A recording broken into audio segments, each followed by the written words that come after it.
Okay, in this video we are going to discuss installing or swapping the WPAN card in the CGR1240.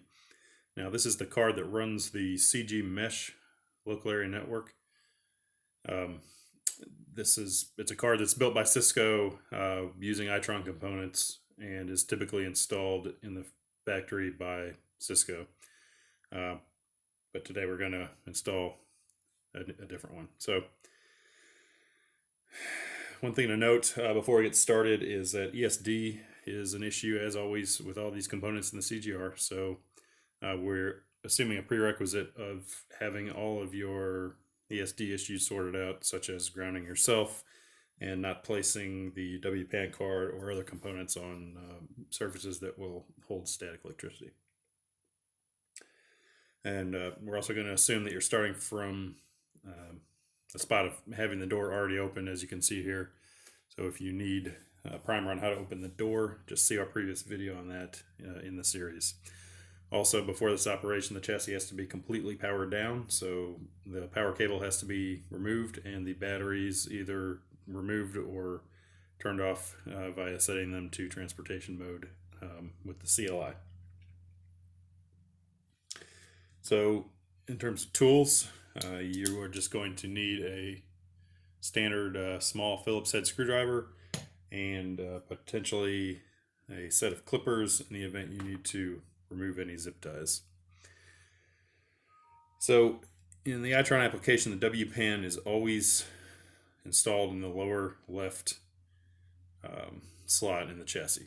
So lower left WPAN always goes here, whether it's coming from the factory or if you're installing one of these yourself on a unit in the field. So in order to remove the old card, it's a simple process. We get a single antenna. It routes to the 5 slot here, and you're always going to have this salt shaker style antenna. It's always going to be this slot. So to remove the WPAN card, first you have to disconnect the antenna. So we do that by simply pulling up on the lock ring of the antenna connector here until it separates. Okay, now we're going to set that off to the side. Next, we are going to loosen these 2 captive Phillips head screws that hold the module in the chassis.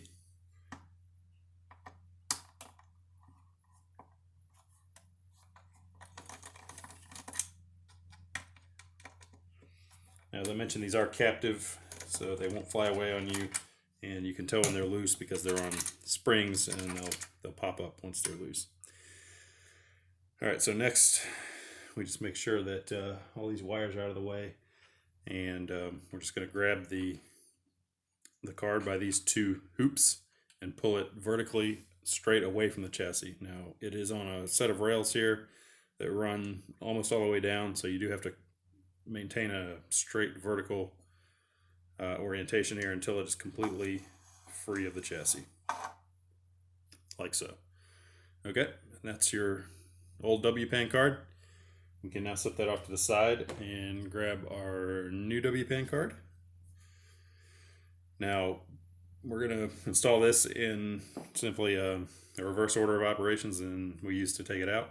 So one thing you do have to keep in mind here is that the connector on the card is not centered in the slot. So if you look down into the slot, you'll see that the connector is biased toward the outer side of the chassis. So it's biased toward the outer wall, so we just make sure that our connector is oriented that way on the board. We align the rail system, and then we simply push this vertically straight down until it reaches the bottom. Now another thing to note is that it doesn't always cleanly drop all the way in. You may have to kind of move it around a little bit to get it to drop the rest of the way in. So now I have it all the way down, and I can tell it's all the way down by seeing that the hoops on the new module are flush with the hoops on the adjacent modules. Okay, so now that I got it dropped all the way in, I'm going to tighten the 2 captive Phillips head screws.